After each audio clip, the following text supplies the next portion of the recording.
welcome back to another episode of Car News. Now, last week I ended up doing a Honda Fit, so I figured I would even out this week with a small Toyota.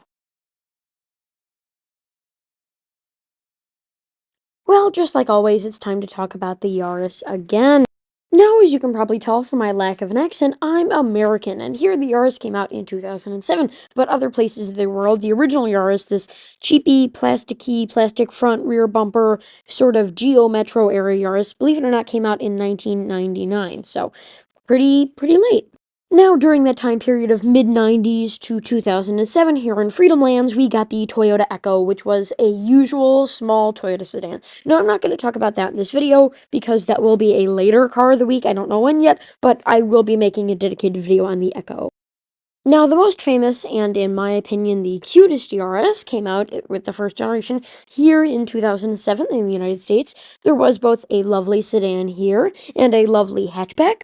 You can see, if you see the 5-spoke wheels, know that that was kind of the later days. The earlier, the later days had the 5-spoke, or you got these wonderfully not uggo looking at all hubcaps that were totally fantastic. These are really fast and fun to drive, and believe it or not, for a while there they had the same small hubcaps as the Camry. Now, something that trips a lot of people up about the first generation Yaris is there are two interiors, so I just kind of want to let you know. The weird long one, that goes to your fun-loving hatchback, and the long, more serious one with the three ugly things, that goes to your average Yaris sedan. Now, the first generation Toyota Yaris family, that is the preferred Toyota nomenclature, ran from 2007 to 2011, but the years for the sedan are a little bit weird because they kept it to kind of bridge for a little bit. I'll explain that to you in a second. And it got replaced by the weird Yaris. Now, there are two variations you'll see. We'll see this one that came out from 2012 to 2016, and this one with the little nose ring and the weird big thing. That one ran from 2016 all the way up until 2019. There was some overlap here. I'll get into that. But this one had a much nicer interior for looking to buy a Yaris. If you want a fast old one, buy the older ones. If you want something modern, I'd recommend getting the newer Yarises, like the 2019 if you're going to get the Yaris and not the Yaris IA, because the older ones did in fact come with the weird Scion radios. Remember, this is after Scion times, like Scion death times, so they were using up all those spare parts on the Yaris. Now, every time I'm reminded of this generation of Yaris, it cracks me up a little bit to be reminded that this generation of Yaris was being sold with the older 2007 style sedan. I mean, when I tell you it was looking ancient by this period, we're talking like 2016. It was looking ancient. If you know anything about Toyota, you probably know that on models that aren't so popular, they're not really keen on, well, putting any money into them. And it was 2018, the Yaris wasn't selling that well, 2016, and they kind of wanted a new Yaris, but they also wanted to kind of get rid of the Yaris and come out with a new small car. So what did they do? That's exactly right. They walked up to Mazda, they're like, hey mate, you know how we're kind of helping you out here and how we're being really nice to you and all that stuff and how we're collaborating on hybrids and stuff? Do you mind if we just take this, considering you're not even going to sell it in the United States? You won't even notice. We're just going to take this, just for a few years, Don't worry about it. And that's how the IA came to be. Now, there's some it's really weird stuff that went on. So it's going to take a little bit of explaining. So the Scion IA, it was originally a Scion. It wasn't a Toyota Yaris IA. And then Scion died in 2016. And so they moved it over to the Toyota lineup after they have finished borrowing it from Mazda. The same year it was introduced, it was killed off because Scion was dead. So they moved it over to the Toyota lineup as a Yaris, where, remember, the Yaris was still happening, like the Yaris was still being sold. So they moved it over to the Toyota lineup, not as a new car, but as a Yaris IA. Two little letters that didn't really change a whole lot. And then in 2019, they said, to hell with it, we're killing all the Yaris. And then it's like they accidentally forgot that the Yaris IA was a Yaris. And like, whoops, we didn't mean it, we'll take it back. We're just going to take this back from the graveyard. They resurrected it in 2020, and then they killed it again in 2020. The same year, again, what is it with this car and being rejected the same year that it came out? I feel bad for it. Yeah, they came out with it in 2020, and then they're like, oh, maybe we should have actually canceled it. This car really kind of stunk. And then they're like, to hell with you. And then they got rid of it. So, weird. Now, if you're a person that's genuinely interested in buying one of these, or you're just curious, here are the specs for them. I'm just going to quickly put up on your screen. The picture after this will be the same in the same order, so memorize the order. Oldest to middle youngest, right? So here's the other specs. Very interesting. They all have the same horsepower and pretty much the same price. Yeah, shocking. So now it's that time in the short part of the video where I kind of have to explain myself. Why did I choose the Yaris? Well, the Yaris represents something that is not present in modern day car culture, and that is the idea of a fun car. It seems like nowadays all the auto journalists, Doug DeMuros, all those people just care about big and power. This is the curse that happens to all of our cars. Take a 2010 RAV4 and compare it to a 2020 RAV4. There's nothing they have in common aside from being a sports utility vehicle crossover-y thing. One of them is much bigger than the other one and yet has a smaller engine, is worse at off-roading, and is almost worse at everything that the original was, aside from maybe some space and grocery carrying. That's what's happening to all of our cars, right? Everyone wants something bigger, more powerful, yet uses less gas. And that's not really a bad thing, but in all of these desires, we've forgotten the joy and fun of fun cars. You know, I could go out right now and buy a brand new BMW 3 Series, top of the line model. I could never afford it, but if I got a credit card, I'm sure I could maybe put a down payment on it. Anyway, yeah, I have like Volvo, Toyota money, not like BMW. Anyway, that car would be fun, but I think I could still get more fun out of daily driving a Yaris because they're light, they have a decent sized engine, and if you take care of them correctly and you maybe mod it a little bit, ooh, how dare I say that, they can actually be very fun cars. Funner than a lot of the more muscly cars you're probably used to. Another thing with the Yaris, more so than the Fit, more so with any other small car that you can think of today, like the Mazda 2, it represents the small, cheap, fun car in car culture. No matter how many people talk about how great the new BMW is, or how fantastic and expensive and fancy the new Maserati is, most people will end up driving something like a Yaris, and they'll end up appreciating it for its small little ways, and then end up modifying it, you know, if you're a first-time driver. And this isn't something small. This has been built up over several generations and several decades. We had the Tercel in the 90s, we had the Echo in the thousands, and the Yaris was kind of the 2010s fun little hatchback that you buy as your first car and modify. These cars truly stand up for all the cheap, crappy piece of crap cars out there that, believe it or not, were a hell of a lot more reliable than the fancy cars, and believe it or not, a hell of a lot more fun to drive. Think of, there's so many examples out there. Think of the weird little Avio, except that doesn't really count. Think of the Fit. Think of the, what's some others? The Cruise? I don't know. I can only name a few others. The weird looking one that they sold in Japan as a Toyota. The weird one. What was it called? The Chevrolet. It was a small sedan. Cavalier, the Chevrolet Cavalier. Think of the Cavalier. Wasn't the Cavalier so much fun? I would know, I've never driven one, but it looks fun.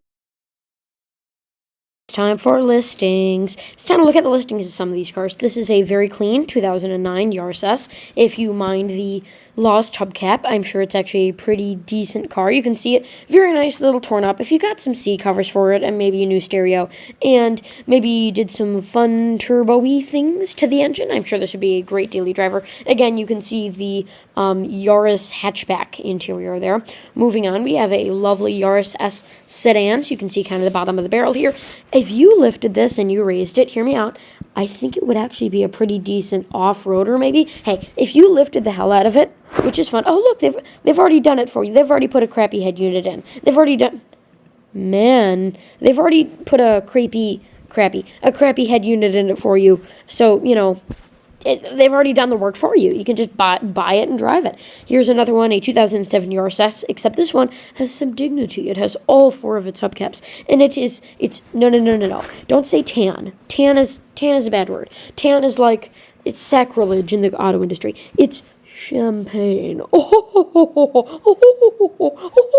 Aren't we so sophisticated today? We can see the interior. It's like an oatmeal. No. It's a champagne color because champagne is for fancy rich people, and you're buying a Yaris, so how much more rich can you get? In the interior, you know, pretty standard. This is a car That's pictured. You have like your Super Impreza. Like I'm not talking like the older ones. I'm talking like a brand new one, and that's like your fun, sporty car. Because nowadays every car is a sporty car because it has to apologize for being cheap. I'll make a video on that later. The car gimmicks.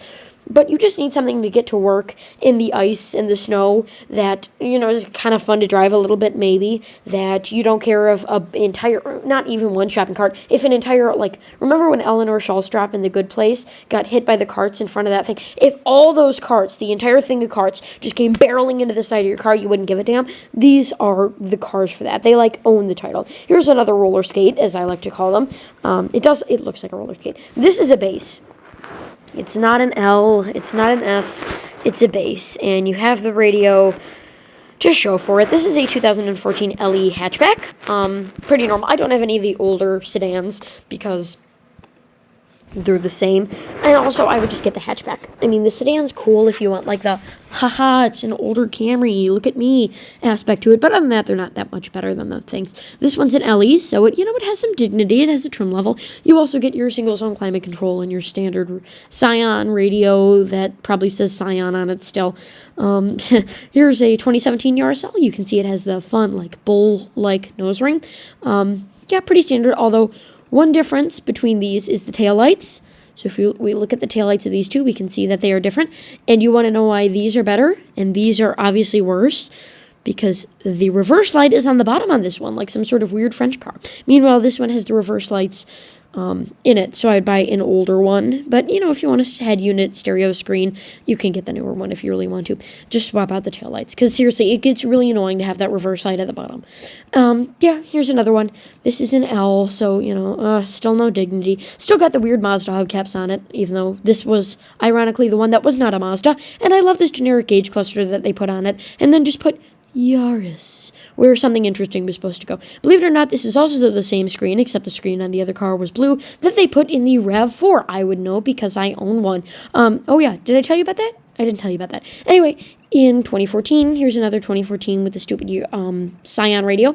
Pretty normal and standard. Also something pretty interesting. To even out the vents here, they put this vent, air quotes, vent here, except the vent's down there, and this is just really some crap. Also, believe it or not, this was a parts bin car, so those are precisely the exact same vents that are on my RAV4. Yay! Yippee! I'm sure I would be able to find a bunch of other RAV4 parts on these. I don't know what it is with Toyota and putting RAV4 parts on the Yaris, but apparently it's a pretty decent thing. Here's a 2015 Yaris L, bottom of the bin here, but it's really not an L. I believe it's, see, it's an LE. What the hell are you talking about being an L? Because it's got the alloy wheels and the, the head unit that's fancy and stuff. So, pretty non-interesting there, pretty normal. Here is a 2013 Yaris L. Fresh out of the factory. Pretty, okay, fine. 49,000 miles. Now we're moving into the weird Mazda one. This has Mazda hubcaps because it's a Mazda. Yeah, it looks pretty normal. You can also see it as the weird Mazda steering wheel with a Toyota logo on it. Yeah, but it's got a nice Mazda screen. And also, yeah, these are Toyota official ones. Good, they took Mazda hubcaps. Oh, they're so Mazda-y for a Toyota. But it's, that's not a bad thing. Here's a Yaris XLE, so this is the fancy one, which means you get more than the regular LE. So, take all of into consideration when you're purchasing, because I think you'd want the LE for all the extra features that it has over the regular LE. The XLE is definitely a better purchase. Here, moving here to the next one. This is a LE, so you can see, look at the difference. Wow. They even chopped the end off of it. It's so cheap. No, I'm joking. This is the sedan. Wait, what? No, this is the hatchback. What do you mean? What do you mean sedan? You're full of crap. Anyway, here's the fun blue color, and it's got what? How old? How long has they been using this splash screen? So bad. You can see it here, pretty normal. Also, I find it funny how worn the driver's seat is compared to every other seat. They tried to do the vacuum stuff, but it just would not. The grease, the sausage roll farts would just not come out of that seat. So we'll do the rest and leave the driver's seat. That's for the new owner to worry about. I also like how they chose this. Toyota's a company that doesn't really know what to do with other companies' stuff. Hey, digital gauge cluster, pretty nice. So they have this normal stuff, and then Toyota's just put a hat on it, to protect this center gauge there. So, Very not interesting. Pretty standard car. I also like how the previous generation, they had like the normal knobs. This is the old, like, you put your whole hand on it and crank it like a 1990s Camry. I appreciate that aspect of it. Here's an LE automatic, even though I don't believe they made a manual. I think the sedans are very cute, especially with their little colored things. Also, I love the ivory cloth interior. I'm a big fan of ivory. They don't make it anymore, which makes me sad because everything has to be gray or black, which is upsetting because it's all minimalist and it's all hideous. They made manuals. Okay, now this is fun. Come on, you know you want a little bit of a Yaris manual in your life. You really do. I hope you've been paying attention to the prices because I certainly have not. $13,000 for a 2019 manual. I mean, seriously, 2019 is so late for a manual. That's fantastic. Yeah, $13,000. Pretty fine, pretty fun. So with that, thank you for watching. Don't forget to comment, like, and subscribe. And I'm finally done with this video. Also, if my upload schedule is a little bit weird, just know, I didn't move again. It was tempting, but I had to control myself.